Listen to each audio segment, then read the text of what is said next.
Sawadee Tonbai. Good afternoon, everyone. This is the 4th episode of my Trip to Bangkok 2022 series. Check out the first 3 if you haven't. They're in the description box below this video and also on my channel. What's next after my one-night stay at W Bangkok? You must have known it from the name of this video, and yes, I am now heading to the St. Regis Bangkok for a 5-night stay. The limousine drive from W to St. Regis was around 20 minutes, and join me to experience the St. Regis service.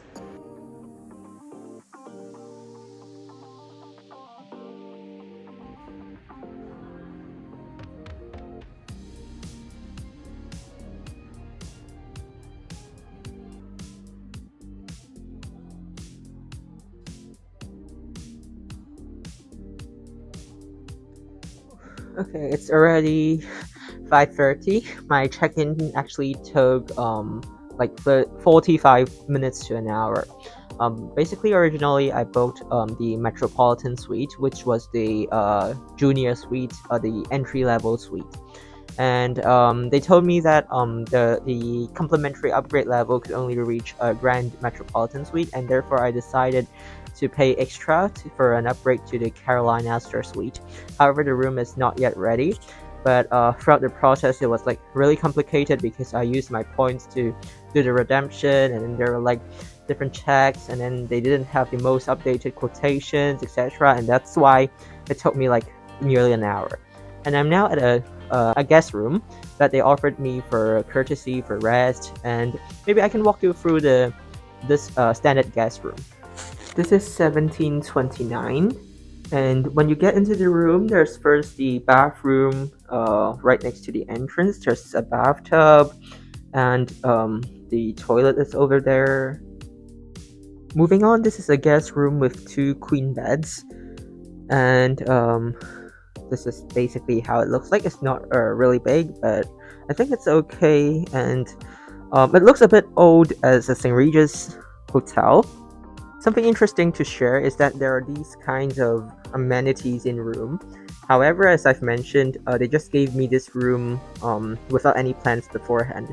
So I'm wondering how long would they be placing these snacks right here until someone will really be consuming it. Will it be like if the room is not taken up tonight, then it will be placed overnight? If that's the case, then I'm sorry, it's not like the St. Regis standard, and it sounds really disgusting. Welcome to the Caroline Astor Suite. As you enter the suite, you will first walk through this entrance area where you can find some masks as well as a hand sanitizer on the table so that you can also settle yourself down and remove your shoes, etc. And next to it, there's a powder room where you can wash your hands after going outside. And turning left, walking forward, it will be the main living area. You have to walk through this short passage. And how stunning the view is, right? I really love this magnificent golf course view. And on the left hand side of the room, it is the office area. There's an office desk. Personally speaking, I think it would be much better if the table is facing the view, but still there's a really decent space for you to work. And on the right hand side of the room, it's the main living area with a small dining table. And there are some welcome gifts from the hotel. There's the fruits as well as some sweets, desserts. And on the other side of the room, this is the main living area.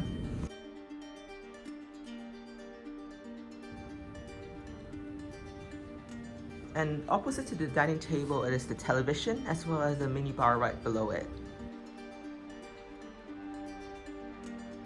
And getting to the other side of the room, this is the bedroom. The bedroom is relatively spacious, especially there's not much items around. There's only a chair, an armchair. However, the view of the bedroom is a little bit weaker than that of the living room. Although there's also the golf course view, as you can see right over here, you are actually facing the opposite side of the hotel. So this might not be something ideal as a high-level suite here at St. Regis. Okay, finally, here we are at the master bathroom. Same issue as the bedroom, the bathtub actually faces the building opposite to you. Of course, you can still enjoy a partial golf course view from here, but highly recommend you to close the curtains when you're having a bath, especially during night times.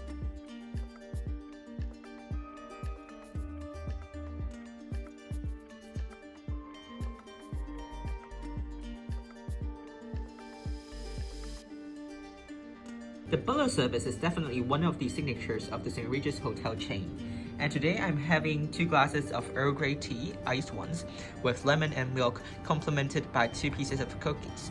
Cheers!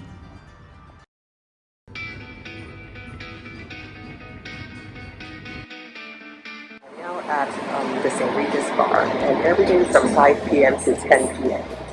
Marriott Bonvoy members are entitled to 2 complimentary drinks here.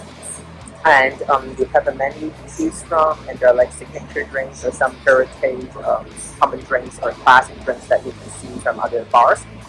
For the elite signature, there are like 3 different drinks: the Platinum Cup, the Rum Rum Titanium, and the Ambassador's Choice. So their names actually coincide with the name of the tiers. So let's see how they taste.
This marks the end of my 5-night stay here at the St. Regis Bangkok. I'd like to make a short summary on the stay this time.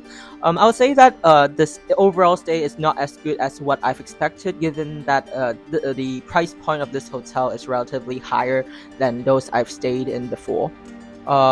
Maybe I can first talk about what's good about this hotel. First of all, I would say it's definitely its location. It's quite close to different big shopping malls, including Central World, Siam Station. The walk from here to the Central World shopping mall is around 10 minutes, so I think it's an acceptable range. And also related to the location is its view. Outside of the hotel, it's the race course, and this view is quite stunning, given that most of the hotels here at Bangkok have a relatively city view, and you see the buildings or skyscrapers right outside of the window of the hotel. Also, what's good about the hotel is definitely the meals here, the breakfast here. They are having like different hot dishes station, and the dishes are all really delicious, and I love them. I did enjoy it, and I tried every single dish. What's good, it's also about the appreciation towards or recognition towards elite members. They have 2 complimentary drinks per night for each room. So I think that's super nice and the St. Regis bar, the atmosphere was also super comfortable. But moving on to what's not that good about this hotel. First of all, it's definitely the interior design or the hardwares here. The interior design, it seems like the designer didn't know how to make good use of the space right here, and therefore some of the setups are like a bit weird to me, and it seems to have misplaced in my opinion. And also the hardwares here are beginning to age, and they are no longer new. The second part is definitely on service. No matter it is the check-in ground staff or the butlers up into the room, I would say that they are more like not that experienced to me, or they're not that professional as I have expected. For example, they're like a little bit more inclined towards being more local, probably because with COVID there are like staycation packages, and they tend to become more local. And right now, when the borders reopen, they have not adjusted back to being international or very professional to international guests at this point. But hopefully they will improve, because I feel like they are really a little bit too local. For example, when the check-in staff checked me in, she kept on speaking in Thai language to me. Perhaps it might be like something very welcoming to some of you, but to me, especially when she said sorry, she kept on using some Thai language, and I felt super awkward. So that isn't something that I expect at a world like very luxury brand, St. Regis Hotel. I think that's what I'm not too happy about this day for this time. But overall, I would say this day was still quite good, quite acceptable. But if I have to make a choice next time, probably not St. Regis. And I'm now leaving St. Regis for W Bangkok again for the second time for this trip. And this time I'm trying out their Extreme Wow Suite, which is equivalent to their Presidential Suite. So if you don't want to miss it, make sure that you check on my channel and also turn on the notification button so that you won't miss my new videos update. And I'll see you again next time at W Bangkok. See ya! If you've enjoyed your time traveling with me, and please like, share, and comment on this video. Also subscribe to my channel if you haven't. Most importantly, check out my Instagram account cxka_ken for more traveling shots. Ta-ta for now until I meet you again next time.